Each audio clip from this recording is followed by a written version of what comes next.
Labas, aš Saulius Gintautas ir Lango saugas Defas. Šiame video aš pakalbėsiu apie saugumą. Saugumo tema, kas čia galbūt turbūt jau ir nuvalkiota, bet aš noriu pasidalinti savo gyvenimo istoriją, kad tu iš jos pasimokytum ir nekartotum to pačio savo gyvenime, o mokytumsi tik tai iš kitų klaidų. Gyvenu su šeima iš nuosame name, namas aptvertas tvora gera, patikima 1,5 metro aukščio, įrengti automatiniai vartai, visa teritorija apšviesta, judesio davikliai, šviestuvai, kaip kalėdinė eglutė. Name įrengta apsaugos signalizacija, namą saugo saugos tarnyba. Atrodo, jau viskas padaryta, kas įmanoma saugumui, jau daugiau nebėra ko. Ir aš savo, ramia sąžinė, gražų žiemos dieną su šeima išvažiavome ilsėtis į Druskininkus. Mes gyvename vienu Lietuvos pusėje, taigi per visą Lietuvą nuvažiavome į Druskininkus. Mes su sūnum slidinėjom sniego arenoje, žmona su dukra savo ilsisi šitam akvaparke. Ir savo nuostabai gaunus telefoninį skambutį. Jūsų namai apvogti. Pradžioje galvoju, gal koks pokštas žiemos. Nepatikėjau, gal koks melgingas suveikimas, skambinu savo apsaugos tarnybos vadybininkui. Jo, sako, ramiu savo balsu, tavo namai apiplėšti, taip kad važiuok čia, apžiūrėk pasai, ką iš tavęs pavogė. Iš pradžių kažkaip taip tokį jaučiau pasimetimą, nes negalėjau patikėti, kad iš tikrųjų atrodo viskas padaryta, o čia paėmė tavo namus apiplėšę. O vadybininkas savo ramiu balsu, kaip tai būtų jam kasdienybė, sako, jo, apiplėšė, bet sako, nebijok, mes atvažiavom laiku. Vagis labai daug laiko neturėjo.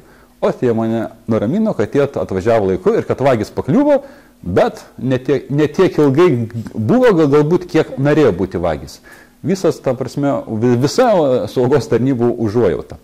Taigi, grįžkim prie to jausmo, ką jaučia žmogus, kai pasako, kad jis yra apvogtas.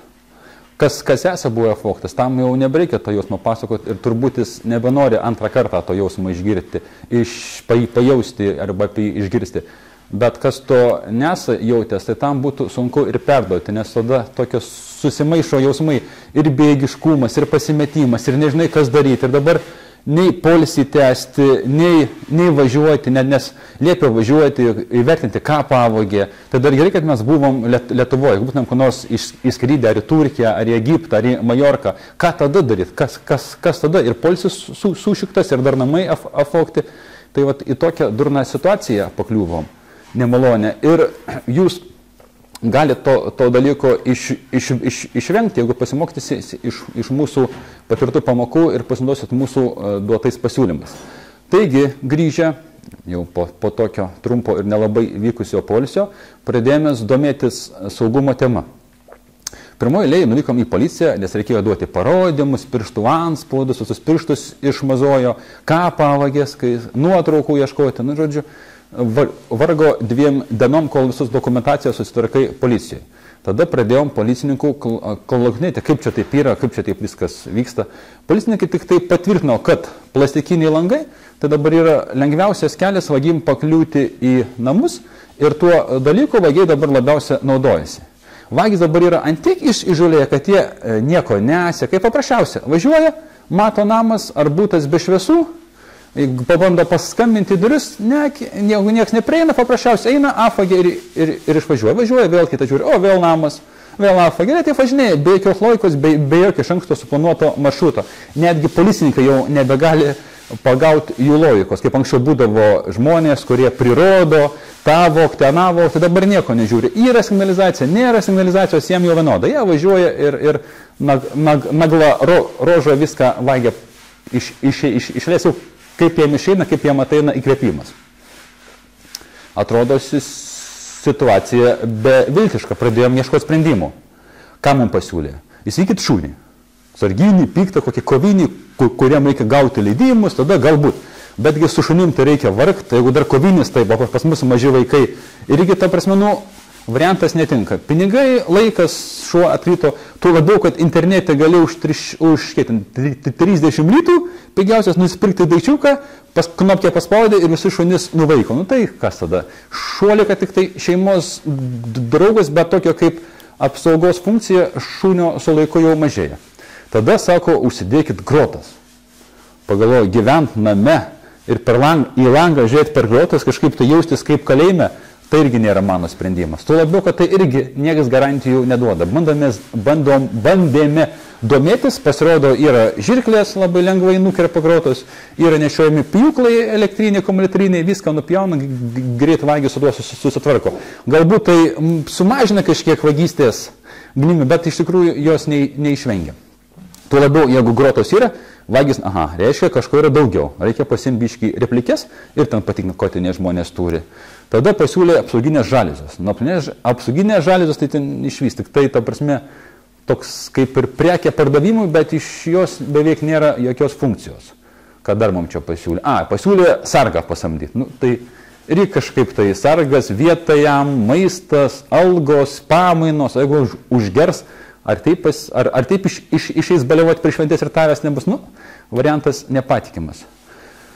Taigi teko tą pačią klausėme ir saugos tarnybose. Jie tik tai sako, jeigu nieko mes jums daugiau kitų variantų pasiūlyti negalim, nebent tik tiek, kad mes atvažiuosim, tai reiškia, vagis turės mažiau laiko pabūti jūsų valdose, bet jis man labai kaip ir pasakyčiau, nepagodė, kad vagis pas man pabus ne 10 minučių, 5 minutės. Vis tiek jisai eis, vis tiek pavoks ir vis tiek tas jausmas, kai žinai, kad tavo apatiniuose kažkas knaisiojasi, ypač žmonai tai buvo didžiausias šokas, kai jinai pamatė, kad jos visi rūbai, visi apatinis trikotažas buvo išknystas. Ten paaugė, tai paaugė, bet kai įeina vagis tokį labiau asmeninį dalyką. Pavogti daiktai tada yra kaip ir pavogti daiktai, bet tokie fiziniai daiktai. Bet kas mums buvo labiausiai skaudžiausia, kad buvo pavogtas išorinis diskas su vaikų ir šeimos nuotraukom ir vaikų gimimo filmavimais, kurių netgi nebuvom dar pasidarę antrų kopijų ir jos, ta prasme, pradingo visam, jau praėjo keletas metų, nei diskas, nei vagis nesurasta ir kad jie bus surasti šansų mažai. Tai tas skausmingiausia yra, kai vagis pavogė to, ko negali statyti, ne tai, kad jeigu kompiuterį ten pavogė, ten kažkaip, ten tas darbai, kad tą gali nusipirkti atstatyti, bet negali tokių jausmų atstatyti, ką vagis gali įsinešti. Taigi, supratę, kad nieks nieko negali pasiūlyti ir kad mano saugumas tai yra tik tai mano pačių rankose, pradėjom ieškoti sprendimo.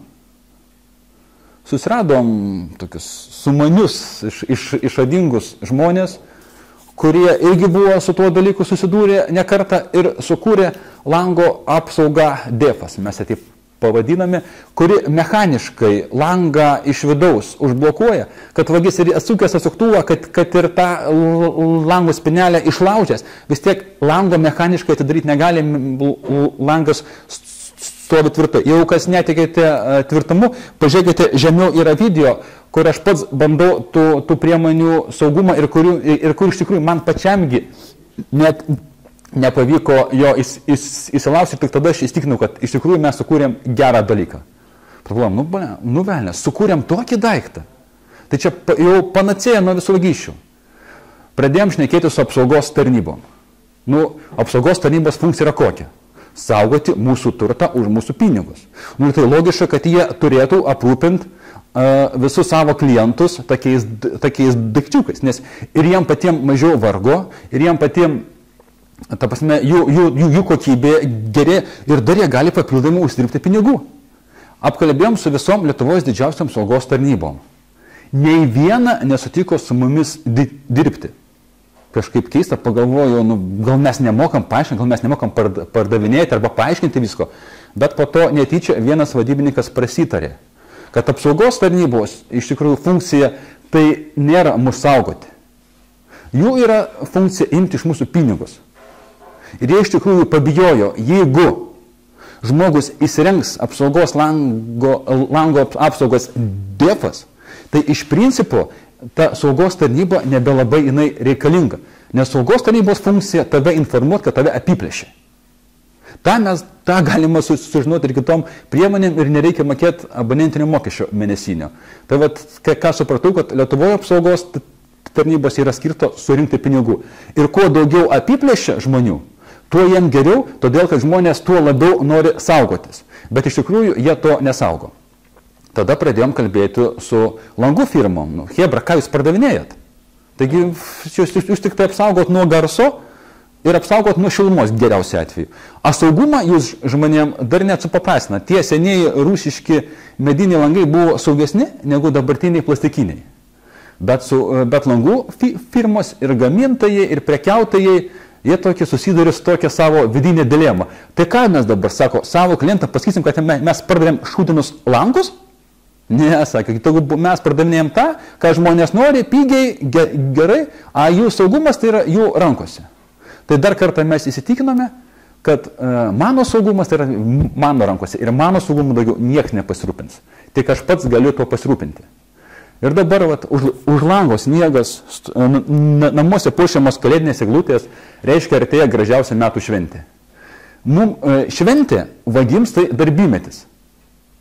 Ir supraskite vieną, kad jeigu norit linksmai ir gražiai praleisti šventės, pasirūpinkite savo saugumu. Kad nebūtų kaip man, kad reikėtų mesti šventę ir važiuoti namo afogtą būtą. O dar geriau galite pasirūpintis ir savo artimųjų, ir draugų ar pažįstamų saugumu. Jiems parekomenduoti, galbūt jiems padovanoti, patarti, kad jie apsisaugotų ir kad jie neitų tuo keliu, kuriuo ėjau ir aš. Kad jie nepatirtų to tokio jausmo, kurio iš tikrųjų ir neverta patirti. Geriau jau vis laik patirti tokį linksmą jausmą, tokį šventinį jausmą, o ne tai, kad tau skambina, tave apvogė. Ir po to, nežinai, rankos kojos dreba ir nežinai, ką daryti. Kalėdos tai toks dovanų permainų, nauji metai, atrodo, planuojam, kad perinam į kitą laiką, kitą etapą. Perkam dovanas. Ką mes paprastai perkam? Kokių nors niekučių, šudukų, ko iš tikrųjų žmonėms nereikia. Tai gal padarykit kažką tokio naujo. Įeikim į kitus metus, tarpsme, su saugumo jausmu, apsirūpinkim savo saugumu, pasirūpinkim artimųjų saugumu, kad kitie metai būtų saugus, laimingi ir tik tai mus lydėtų laimingos akimirkos. Taigi įsigykite lango saugus dėfas, parekomenduokite kitiems, patarkite, jau galite netgi ir įrenkite tėvams ar vaikams, ar seneliams, kad jie irgi jaustųsi saugiai. Linksmų jums švenčių, naujų metų ir saugių kitų ir visų kitų metų. Su jumis buvo Saulius Gintautas ir lango saugas dėfas. Įrengiant lango saugus dėfus pas klientus iškylo labai logiškas klausimas. Langus apsaugojat, langai saugus, mes jausimės saugus, bet dar lieka duris irgi kažkaip tai reikėtų apsaugoti. Todėl mes savo inžinieriam davėm užduotį. Sugalvokite tokią spyną, kad būtų tokia pat patikima, kaip yra patikimos lango apsaugos dėfas. Ir mūsų inžinieriai keletą metų paplušėję sukūrė naują dalyką, kas beveik pasaulyje nėra matyta, yra nematoma spyna. Spyna, kuri neturi raktų skylutės. Ir vagis tada nelabai suvokia, nei kurioje vietoje ta spyna, nei ką su ją daryti, kaip ją nei nulaužti, nei numušti. Taigi, jeigu jūs norit pilnai apsaugoti savo namus ir pirmieji apie tai sužinoti ir gauti daugiau informacijos apie naują gaminį, tada susisiekite su mumis ir mes jums informuosim. Suteiksim daugiau informacijos ir pranešim, kada bus vykdoma prekyba. Su jumis buvo Saulius Gintautas ir lango saugas dėfas. Iki.